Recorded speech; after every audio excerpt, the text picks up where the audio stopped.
All right, what's going on, everybody? Welcome to Unapologetically Black Male, where we talk about surviving the stigma, standards, and systems. My name is Dwayne Pate. I'm one of the hosts, and my co-host, EJ Stewart. We want to thank you for joining us today. Listen, we want to shout out our sponsor, J Pope and Associates. Listen, if you have any mental health, you're in need of couples counseling, individual counseling, make sure you reach out to J Pope and Associates to get those services for yourself and for your family to make sure you are in a better place mentally.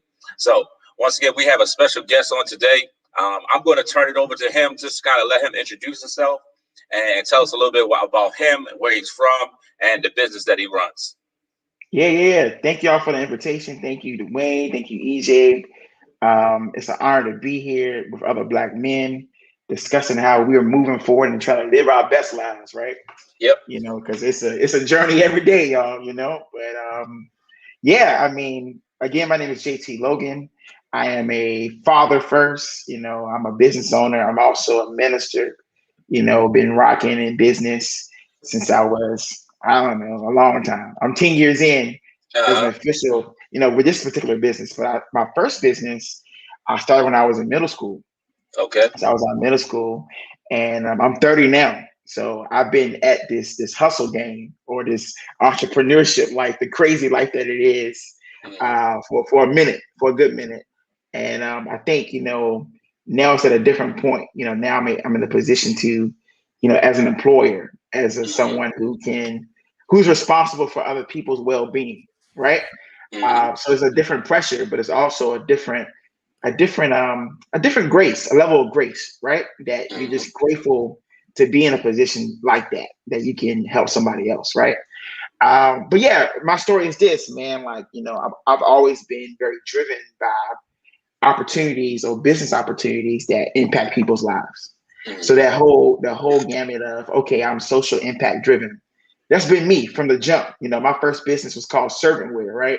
Because I've always had this foot, both feet. I can't say one foot, it's both feet. The left foot in business, the other foot, the right foot in I guess the church world, the kingdom world, or faith-based world. So having to balance both, growing up in that, I was a child preacher as well. It was a lot of different things. It's like, I see how people's lives can be impacted if you attach products to it or solutions or services. And from that point on, man, like I've been at that mindset. But with that, there's been many ups and downs, mountaintops and valleys, as they say. And I have had to learn a lot through trial and error along the way. I think a lot of people, you just never. I always thought by now I would have been like, my thing was as a kid, I'm gonna be pastoring, I'm gonna be doing this, I'm gonna be doing that. But God was like, nah, man, you got a whole different plan. So I went to school, man. I graduated from Virginia Commonwealth University in Richmond. I went to Samuel DeWitt Proctor School of Theology, for my master's in divinity. I even went to Liberty for 2 years when I'm an undergrad. It just was not what I wanted to be at. It just was a different move. So, I just learned a lot, and even with that, like after high school, I had the business rolling. I got into music. I traveled the country, touring and things like that. But then again, it was like God was calling me to something even different. And that's when I really found my niche for business. And stuck with it. And but yeah, man, like I started my mom and dad's house in my bedroom. Then I went, my next office was in, one of my clients' closets. they didn't have a door, y'all. Like, and they blessed me with a door, right? So that was in 2011, and then from there, I got my second office, and then from there, I got my third office, and now I'm here where I'm at right now. But yeah, it's been a journey, and part of that journey is realizing who goes along with you on the ride, right? Like who is diving in with you on the journey. And that's what I've been living by, man. And, unfortunately, like my wife passed away in January. She was 29. and she had breast cancer. And that story, man, of her building with me for 10 years, the business, when we were together for almost 10 years, and she literally built the business with me from the ground up. And what's crazy is, man, like, she got diagnosed with stage 4 breast cancer a week after she gave birth to our daughter. And that's our first daughter. And, talk about like life-changing, experience. And before that, I was always focused on like, again, like that impact in people's lives. But that year, I mean, you was here still, like in Richmond. You remember, like we were doing great things business-wise, like revenue was off the charts, it was expanded. Just way different, right? We had 4 locations. Like we was in Dallas, we was in Atlanta, we was in Richmond, we was in DC, and then your life changes at an instant, and then none of that matters anymore, right? None of it matters. Like it's like, but you still have a team to pay, right? You still have expenses, you still have life. But at that moment, that's when my mindset changed about priorities. Like it's not just about revenue. It's not just about, paying the bills or making sure people straight. It's about God first, family, and then everything else. And for me, I always thought I knew that, but I didn't know that until all that stuff happened. Gotcha. And then COVID hit, right? And so it's like, how in the world am I about to maintain what we have built so rapidly, that scale?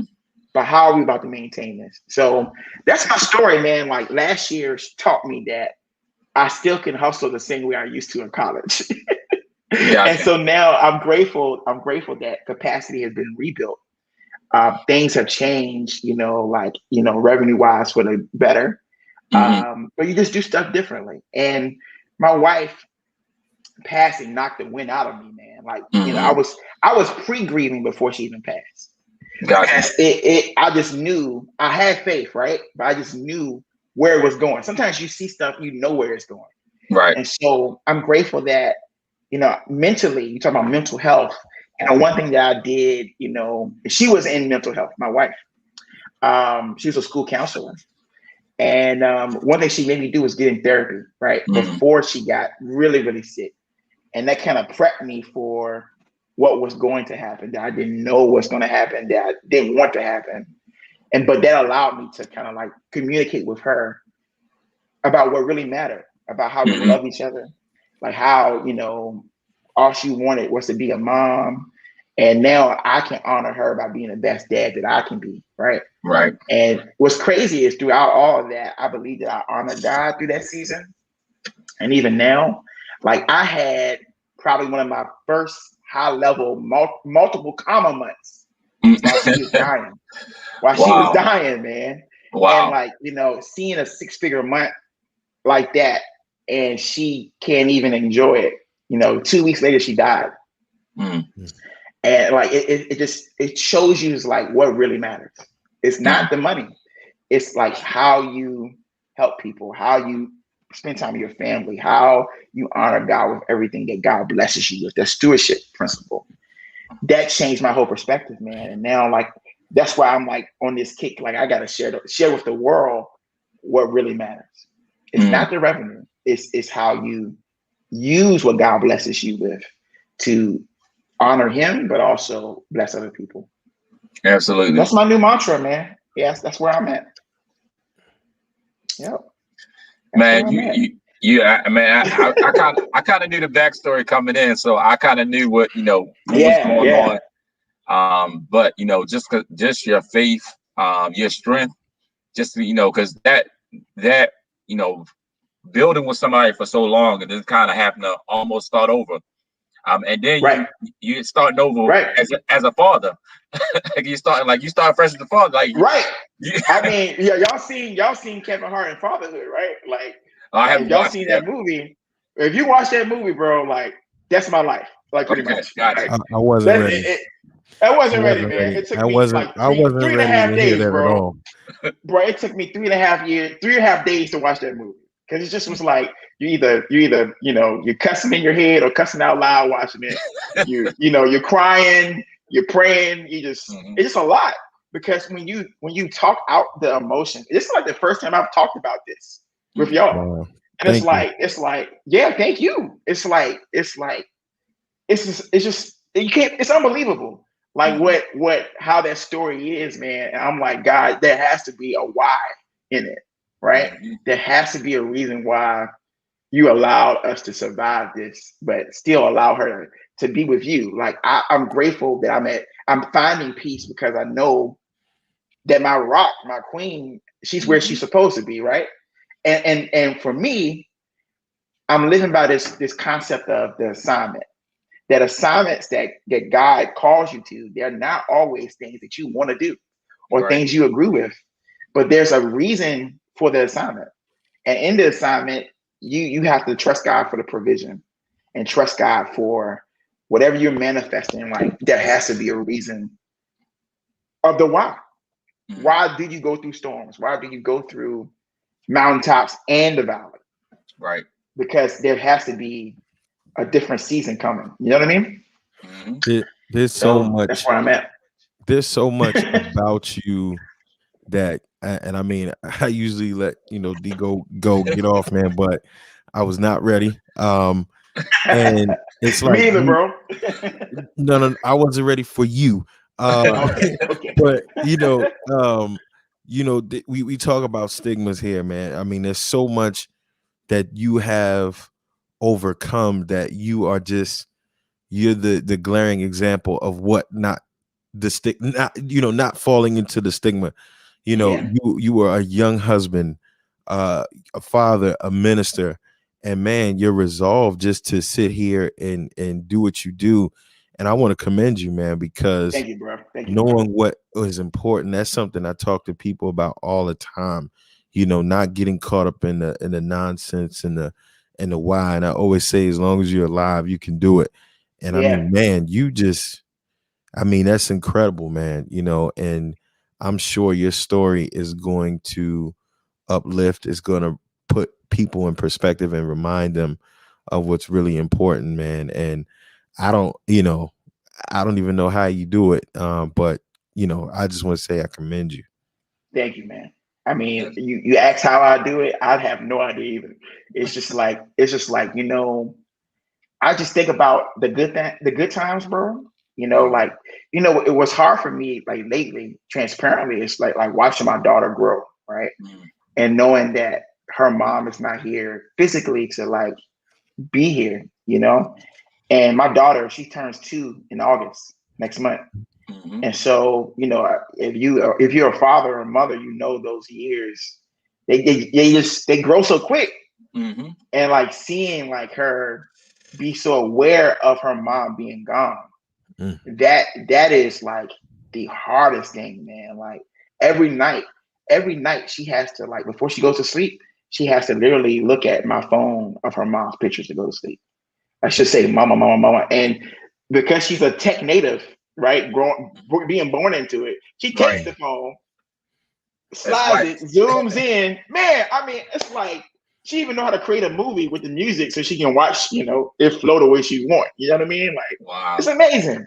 But seeing that connection though, and seeing that love, from a 1-year-old, almost 2-year-old, that is a beautiful thing. But I cry nightly, man, about that, because it's just like, God, you gotta like, the thing is, like, you may want to move forward on certain things, right? As a widower or whatever. But when you have kids, man, what I'm noticing is that you have to be there to grieve with them too, no matter their age. And this whole thing has really taught me that it's like, I'm gonna be the best that I can be, But really, man, like just seeing her at this age, call out for her mom every night, man. That's a powerful thing. Good or bad, it's powerful. Yeah, it really is. Gotcha. Well, you didn't mention, just kind of go back. So you did mention the name of your company. The name of your company. I didn't. Oh my God. I mean, which one? The main one. The main one is called the Four Deep Multimedia. Yeah. Gotcha. I mean, we've been in existence for 10 years, started in college. This year's our 10th anniversary. As an official tax-paying LLC, but we've been rocking for a minute. But I rocked it all in high school. Right. You know, they still coming for me a little bit. You know, I'm not Trump. You know what I mean? But yeah, you know, what we do, you know, how I met Dwayne, you know, the Right Reverend Dwayne Pate. You know, you know, we work with a lot of churches. That's how we started, and then that kind of evolved into doing corporate work. So, you know, our main bread and butter is corporate, and we do a lot of work, you know, helping corporate, you know, people that look like us and people that don't look like us too much, to connect with our audiences, right? So our newest revenue stream primarily is diversity, equity, and inclusion work. You know, making sure that those messages, especially right now when everybody's woke, right? It's a good time to kind of, it's a good time to do what we do from a marketing and advertising standpoint. But we also do a lot of work to help employers connect with diverse hires. So that's one thing but we do it through marketing, right? So that's what we do primarily, but we also still serve churches and small businesses too, where we started. And so we have separate divisions that kind of work with churches, and then called Branded Church. And then we have a small business division. It kind of is a hybrid of the same thing that we provide to churches on a smaller level. And that's called Expandify, because our mission or our tagline is expand your experience. So, but within that, we're creating educational tools, you know, and events and conferences and all that kind of stuff. So our first one is August the 14th here in Richmond, but you know, wherever you are, if you're on the East Coast, y'all can travel, right? It's called the Dive In Summit, because when you're a business owner, you have to jump in, you have to dive in, but sometimes you don't know what you're diving into. But that's why we're merging business and faith together, because the faith piece is what helps you from not drowning once you dive in. So, you know, we're going to talk about all these different things, you know, on a monthly basis. The first one is next month, August the 14th. You know, talking about marketing and branding, of course, but also business development, leadership, business mindset, having credit or having access to capital. So I have 200 tickets to sell. So hopefully someone listening to this will say, I'm going to diveinsummit.com and you're going to get one. You know what I mean? I hope you can. But next year we're doing a big conference called the Vanguard International Business Expo at the Science Museum of Virginia. And that's next October 2022. But that's focusing on our diversity work, you know, diversity work. But we're trying to connect small businesses to corporate relationships, but also helping family businesses and legacy businesses, because you got businesses that want to continue their business, but their kids don't want to take them over, right? Or you got, you know, it's a lot of different scenarios that we're going to cover. But, you know, I've neglected my personal brand over the years because I've been working on everybody else's. So now I'm stepping out on faith and just choosing to just be obedient to the call, man, of merging business and faith, man. So that's what I'm doing. You know, that's who we are. You know, you can find me on JT.Logan on Instagram or JTLogan.com. That site will be up soon. But the main thing is, you know, I'm just a guy ready to rock and roll, ready to help as many people as possible. That's it. Yeah, selling yourself short again. You more than that, my brother. Absolutely. But take us back, man, because take us back, you know, where you from, and then you talked about being a youth minister and being in the church young. Being where you were from and maybe what might have been going on around you or might not have been, not saying environmentally, but socially, all of that above. What was that like, saying, you know, I'm going in this route and this is what it was? That's real, bro, because it was hard, straight up. I mean, it was real hard because I answered a call to preach when I was 12 years old. And it was like, some people didn't believe I was really called, like older ministers. You go through that. Then I had to realize that I'm still I'm a preteen. At that point, I was a preteen, right? You know, I wasn't even a teenager yet, you know, and I remember like it was yesterday, like hearing God's voice, but running away from it because I'm like, I ain't want to deal with that. I'm trying to like have fun. Like, but you know, like I was in church, you know, as a kid. I went to private school, Christian school, you know, as a kid. So all those things those seeds were planted in me. But then I went to public school and middle school, right? And my world was exposed. I was like, uh-oh, you know, how am I about to deal with this, you know? But I don't know, man. Like I'm grateful that I realized what my gifts were. But even though I realized them, it still was hard, you know, at times, you know, realizing that I don't even have a desire to do some of the things my friends do. Or, you know, all throughout high school too, like, you know, there's certain things I did not want to do, even though sometimes I regretted not doing it. If that makes sense? Yeah, I got you. Just being, you know, you feel like you're an outsider at times because, you know, I was on a whole different mindset back then. Like I was literally like having preaching engagements where everybody else was going to parties or or like I'm out here selling t-shirts, you know, while everybody else is at games or whatever. Because not because I had to, not because I was poor. It's just because I wanted to. Like I wanted to, that's what I wanted to do.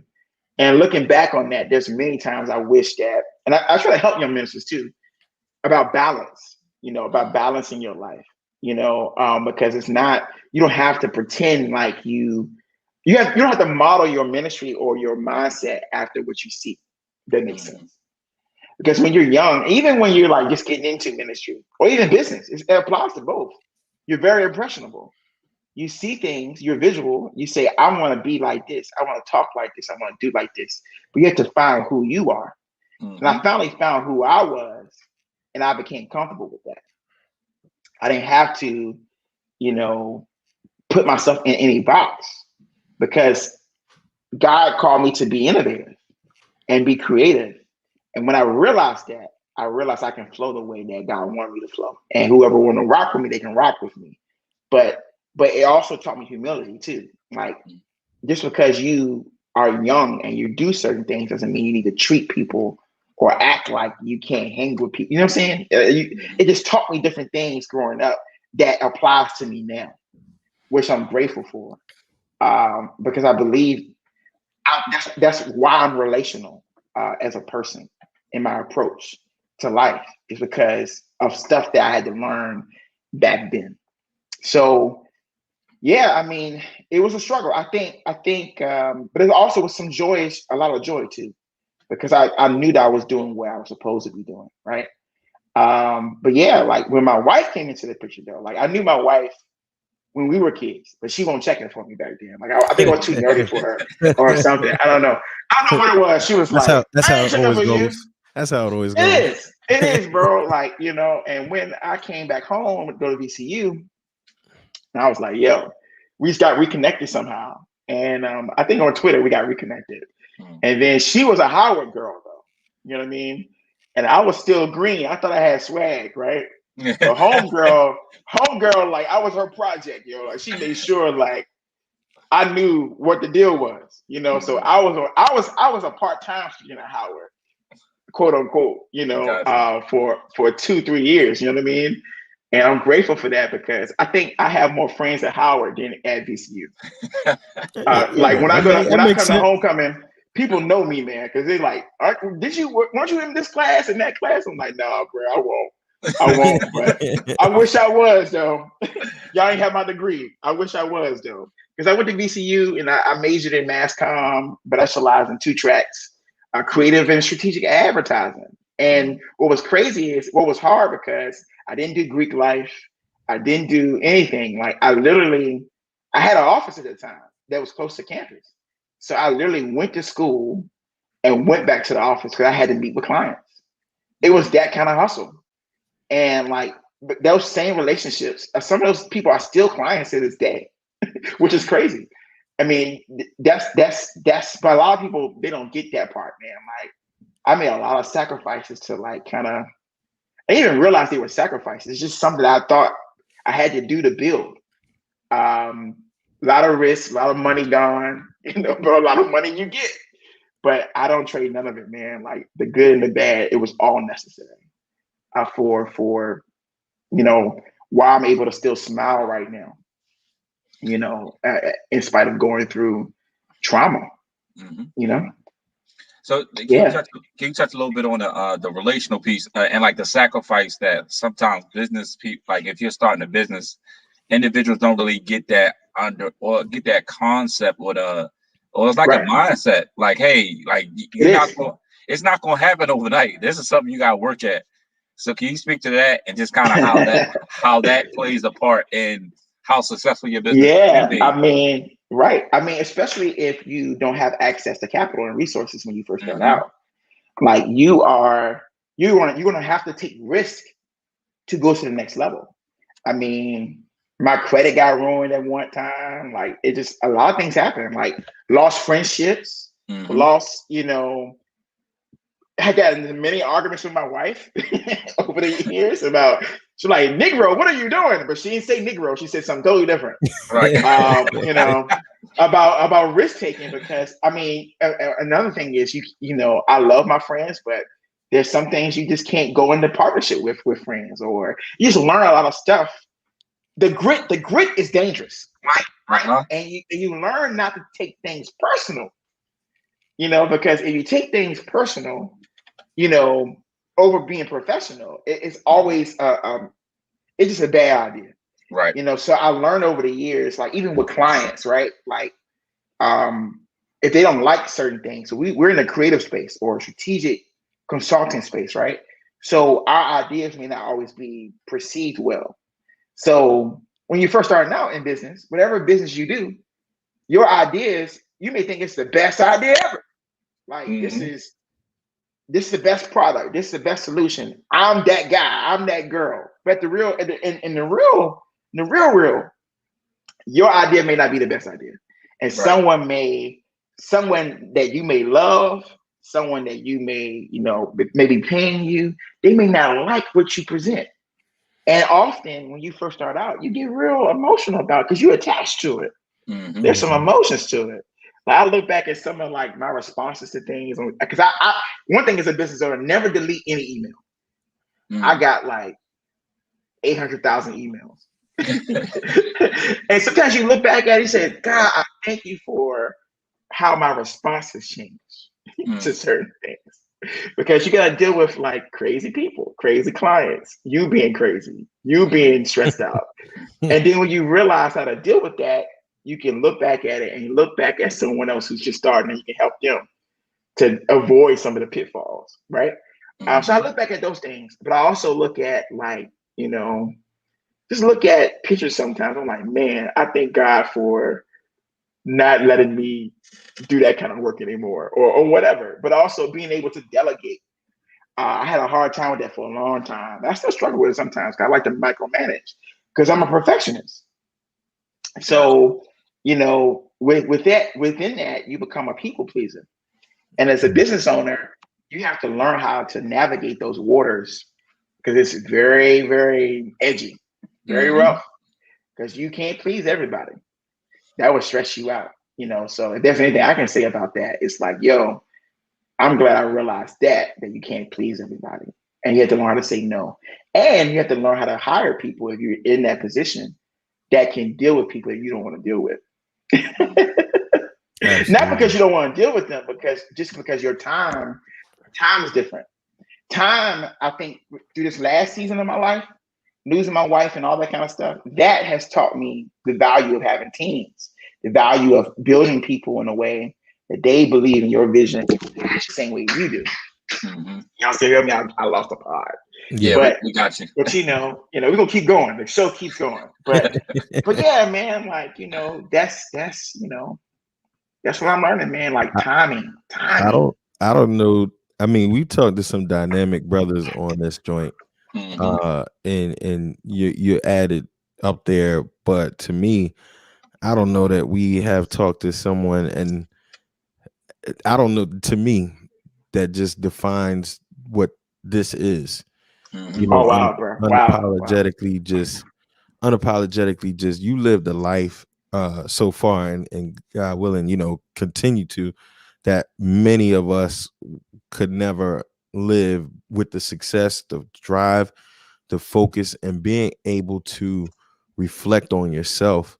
Being so young, it's important, and it's important to kind of keep being unapologetic about who you've been thus far and who you're gonna be.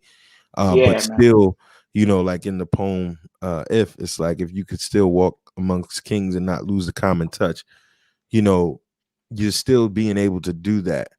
And man, it's just, I mean, Appreciate you, bro. I Yeah, man. don't even know. I wasn't ready. But it's just dope, man. And I really appreciate you, man. I mean, at 12, I think at 12 I might have just been dabbling into the stolen cars and jumping in and out and doing stupidness. Hey, And man. here you are, knowing you wanted to do something for life, essentially. Right. I didn't even know what I was gonna do last week. It's crazy, bro. It's So absolutely crazy, bro. Like it's just amazing that I'm just grateful. That's all I am. I'm just grateful, man, because it just was a step out on faith, man. That's all I can say. And I just thank God for my family, man, because they rocked with me with every idea I've ever had. Mm. And now to like be in a position to return everything they invested. Not just money, man, but it's just different. Like being able to do that or being close to doing it even better. It's just that's what I'm grateful for, man. Like, because they instilled into me everything, you know, everything. Like when I was doing music, right? Which may happen again one day, who knows? Because I write music. I've been playing piano since I was 5. I think I got a pretty good voice, but my dad, he flew everywhere with me. He drove to every back country, gig, like every preaching engagement, everything. Like my mom, she used to review every sermon, make sure like it sounded good, like it's stuff like that. Like my sister, like rocking with me for everything. It's just when you have like your foundation, wherever stage you are in, whoever's listening to this, when you have like your core people, whether that's family, friends, spouses, your boys, your girls, appreciate them, man, because if they rock with you for every idea, they know how crazy you are, but they still love you. And they still, and even I fired my parents so many times, but they still like, when I was a kid, I'm like, you're fired. Like, you're getting on my nerves. But they still held me down. You know what I mean? They was like, this boy tripping, but I don't know, man. I'm just grateful, man. I really am. Through it all, bro. I'm just super grateful. For real. I wanna go back to this piece where you said where you kind of found your identity. You thought your identity would be in the church, but it actually been somewhere outside of the church, making impact outside of the four walls. And the only reason why I come back to that, because that's something that I just kind of recently, like an epiphany I just recently had. I recently had myself, just kind of like how for so long I valued my identity was tied into a position at the church. And then when I lost that position, I lost myself. And just I felt like that was like I'm a failure, but not understanding that, it's something more out there for me outside of that position. And that, I had to realize within myself, all right, what is it that, I'm being pushed to do that might not be tied to that position? That's totally different. And that's why like this is coming into play, like there's a podcast and some other things that I'm doing. That's So right. can you touch a little bit about kind of going through that process and really finding like, all right, I know I have a call in the church, but I still can make impact in other arenas as well. Yes, sir. I mean, and that's the truth. I mean, I just knew, I was like, yo, this is the track that I'm going to do. Like, I'm going to go to college. I'm going to go to seminary, get my MDiv, from where all the preachers go. And then I'm going to go and be a youth pastor. And then I'm going to be a pastor. Right. And I was like, that's my move. That's what I'm going to do. Right. And God was like, nah, that's not what you're about to do, because I have called you to something totally different. And I think I didn't realize that until I was a youth minister. Like on like a staff role, and I realized I was not doing it well. And I was like, I should know. This should be easier. Like, why is it so difficult? Like, it just was like, wait a minute.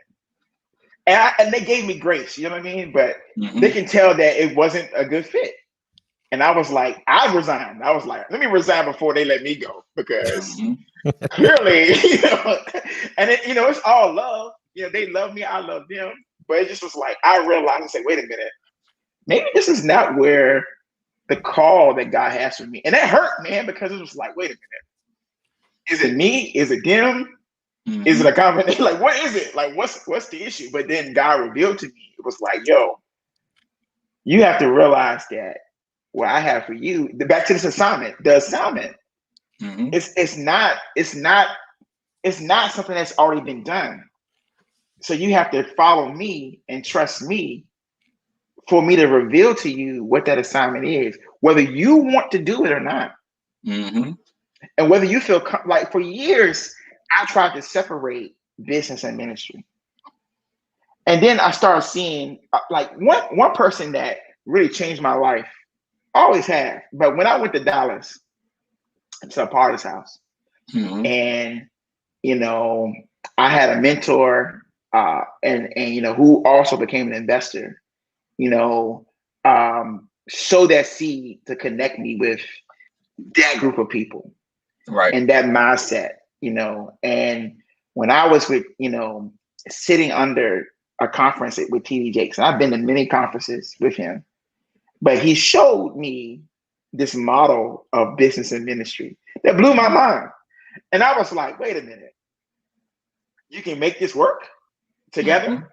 And then, and what's crazy is a lot of our corporate clients, they holy. It don't matter, it doesn't, and they don't even know, a lot of them didn't even know that I was in that world, right? But it is something that of your assignment, the energy attracts. The light, you know what I mean? Your light attracts. And it's just a beautiful thing. So, I'm sorry, y'all. You good? I had a call. Give me a second. Can y'all still hear me? Yeah, we got you. That thing threw me off. That was the enemy. That's a churchy response, real churchy. That's the thing. Like, I'm not even churchy, man. Like, I used to be so much churchy or whatever, but God taught me how to balance my life. And that's why I believe that I'm able to appeal to so many different people, man, through my walk. Without having to say that I'm this or I'm that. And that's the overall goal. It's like, yo, you have to live your life in a way that people see the light in you. And then that draws you to them to you, whatever. But I've seen it manifest, man. I've seen it manifest. But, I think also another painful thing I had to realize is like, okay, I have to realize that, okay, I wanted to be this. But now kind of, I'm okay with not being that. Absolutely. And at first it hurt. I was like, 100%. I feel guilty for being like this, feeling like this. But then when you walk into your assignment, you realize it's like God reveals to you. It's like, yo, this is where you need to be. Right. This is where you're supposed to be. And I think for the first time in my life, man, I'm good with it. Like, I'm not trying to check this box, check that box, trying to fit these different things that people think we should fit in. You know what I'm saying? And God is saying, let me show you what you should do.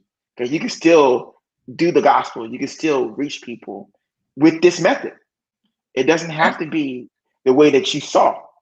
And it goes back to, right, go ahead. You probably be more effective in the role that you're doing now than what you thought you should be doing. Because your reach 100%. Is far greater than the four walls of the church. Right. So absolutely. I can't even like debate that, because it's just true. I see it every single day, like every day. Every day. Yeah. I mean, it's again, unapologetically just connecting where you need to be, where you feel, your spirit is, and that's what it is. I mean, coming into being our own as Black men, we're always trying to redefine ourselves and figure Right. things out. And sometimes we just gotta be, Mhm. and keep going, because we don't have the luxury, all of us being fathers, we don't have the luxury of, sitting back and getting it always right. You know what I mean? Yeah. So, unapologetically, man, be who you are and keep succeeding in whatever it is and however it is you doing it. And at the end of the day, you have the primary focus at hand, and time is of the essence. So, while we're in the space and time, we just got to do what feels good and Mhm. keep it going. But man, I mean, if you're not passionate about what you do, you won't find success. It just, when you're passionate about something and you're flowing in your gift, provision, everything will come. Everything. Mm. Because you just know that you're in the assignment that you're supposed to be in. You're in it. Absolutely. Mm. Man, so this has been a great interview, and I don't want to keep you too long, but I just want to say thank you again for your time. But I want you to kind of Yeah. leave us with some a parting message to anybody who may be out there, and maybe listen to this and just kind of tuned in, like some encouraging words that you can. Also, make sure you plug after you do the encouraging words, or if you want to do it before, plug how they can get in contact with you, Yeah. website, all that good information. So do that first and then go into the encouragement word, and then we can kind of end there. Yeah. I mean, whatever season you're facing in your life, you can grow from it, and if you go through it, that's what I'm living by every day, growing from what you can go through, where you can grow through. So wherever you are, from someone who's been through some stuff, remember that time is of the essence. No more excuses. Dive in. You got pressure. You may have pressure applied on your life. The pressure is there for a reason. It's getting hot for a reason. You may be on top of a mountain, but in a valley somewhere else in your life. Wherever that is, just trust God and lean on your brothers, lean on your sisters, lean on the people that love you, and realize that they're in your life for a reason. That's what I'm, grateful for. Everything that I've been through, even recently, it taught me that I thought I was empathetic, but I had a lot more work to do. Mm. I thought that I cared about people, but I had a lot more work to do. So just think about people, as you make your next moves. Be selfless as much as possible. And but at the same time, be confident in what your assignment is and be comfortable that you can get it done if you are passionate. That's the worst I gotta say. You can follow me on Instagram. I'm trying to build my numbers up. Yeah. Y'all follow me Yeah, I at just was JT looking. Logan. You know what I I mean? just was Because I'm looking. about to drop some gems every day, starting I just tomorrow. Like I'm going all in with this. So I would love for you all to like just follow us. And again, if you're in the Richmond area, if you want to be with other business owners, people ready to rock, go to diveinsummit.com. Rock with us, buy your ticket, buy a few more tickets for other people. If it's too much money for you, DM me and I can figure out another way to make it work for you. I just want you in the room. So love y'all. Thank y'all for the opportunity, man. And I can't wait to share this too. So it's beautiful. No Beautiful. problem. No problem. Thank you again for joining us on Unapologetically Black Male, where we talk about surviving the stigma, standard, and system. Once again, this is a podcast meant to highlight the stories of African American men and how they reached their level of success and all the things that they had to overcome in order to define what success means to them, but also define, their purpose and who they are. Once again, thank you to our sponsor, J. Pope and Associates, our co-host, EJ Stewart, and everyone who has tuned in with us today. Listen, we thank you again, and we look forward to meeting with you on our next episode of Unapologetically Black Male, Surviving the Stigma, Standards, and